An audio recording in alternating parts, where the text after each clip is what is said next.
Bueno, soy Susana Cayuso, soy titular de Derecho Constitucional en la UBA y he sido secretaria de la Corte Suprema de Justicia de la Nación a cargo de la Secretaría de Jurisprudencia. Esto es para que me conozcan un poco. A ver, podemos hacer un poquito de historia.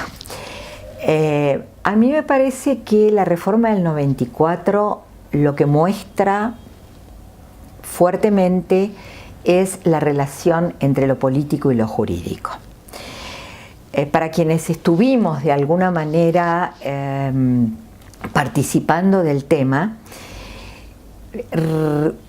tenemos presente de pronto como un acuerdo político entre el presidente de la República de aquel momento y el jefe de la oposición. Hicieron una foto que seguramente todos recuerdan caminando por los jardines de Olivos, modificó absolutamente la suerte de la reforma, porque hasta ese momento había una resistencia absoluta desde lo académico y dentro del Congreso. El Partido Radical se oponía fervientemente. A partir de ese acuerdo político, la mirada política cambió y ese acuerdo político lo que dio fue un resultado jurídico que fue el proceso constituyente de 1994. Entonces, esto me parece que es interesante por esta relación dificultosa entre lo político y lo jurídico y los equilibrios que hay que encontrar.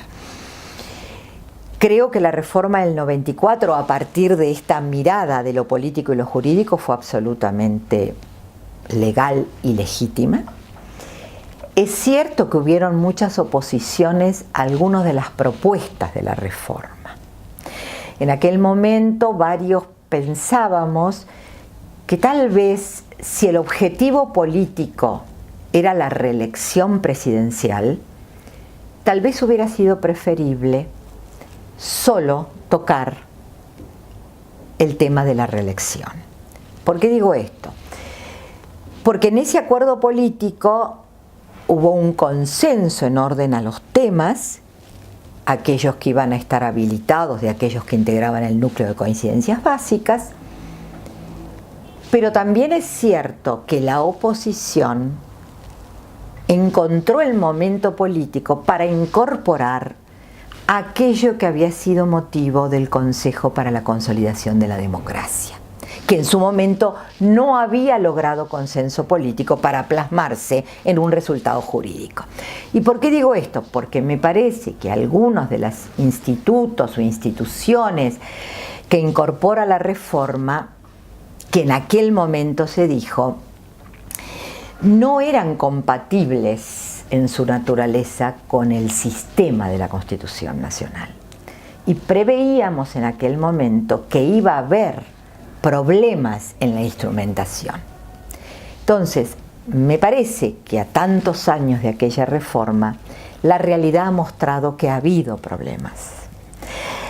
Y que lamentablemente pareciera que nos cuesta encontrar un camino de consenso para aquello que está plasmado en la Constitución, realmente trasladarlo a la realidad infraconstitucional, que hay una cantidad de normas constitucionales incorporadas que no se han plasmado en una ley infraconstitucional, o sea, que han quedado como declamaciones, sobre todo los nuevos derechos y garantías, si los revisamos, realmente no han dado, el Congreso no ha dado una respuesta satisfactoria a esto.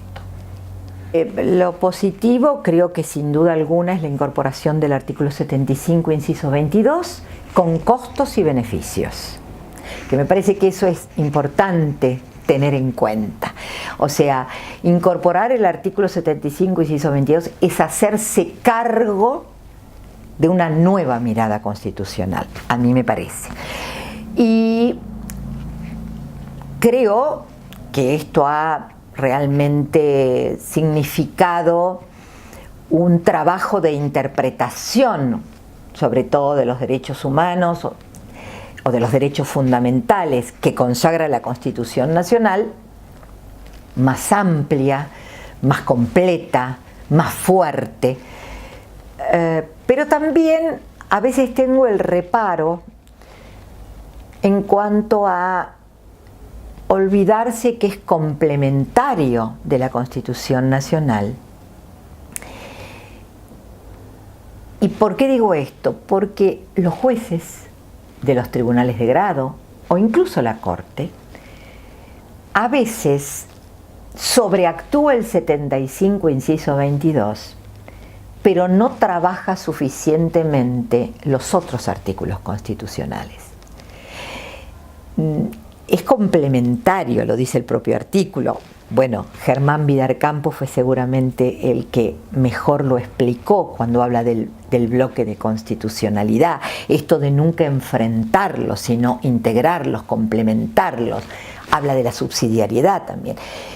Pero a veces, cuando revisamos, hiciéramos un trabajo de campo y trabajamos con los fallos de la Corte, vamos a tomar ese ámbito, un análisis exhaustivo del 75 inciso 22 y, por ejemplo, se olvidan del 75 inciso 23, que fue un cambio absoluto en orden a la acción positiva y en orden a la interpretación de una igualdad sustantiva, no solamente formal, completándolo con el 16. Entonces, positivo sí, sin duda alguna, el 75 inciso 22. Y el resto de las incorporaciones o modificaciones, me parece que lo positivo o lo negativo, insisto, está en qué nos falta para dar una respuesta satisfactoria a lo que pretendió supuestamente el Poder Constituyente reformador.